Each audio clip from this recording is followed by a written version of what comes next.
তোমার যৌবন শেষ হওয়ার আগে তুমি যৌবনের মূল্যায়ন করো। কারণ যৌবনে তুমি যেভাবে আল্লাহকে ডাকতে পারবা ওইভাবে ডাকা সম্ভব নয়। যৌবন বয়সে যেভাবে তুমি রমজানে দাঁড়াইয়া 20 রাকাত তারাবি পড়তে পারবা, বৃদ্ধ বয়সে দাঁড়ায় পড়তে বড় কষ্ট হয়ে যায়।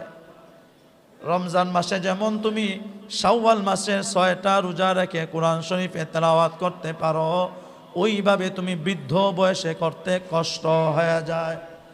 প্রতিটা জিনিসের যৌবন আছে, কৈশোর আছে, প্রতিটা জিনিসের শিশুকাল আছে, প্রতিটা জিনিসের বৃদ্ধ বয়স আছে। বৃদ্ধ বয়স চলে আসলে তারপরে যত চায় আর কিন্তু করতে পারে না।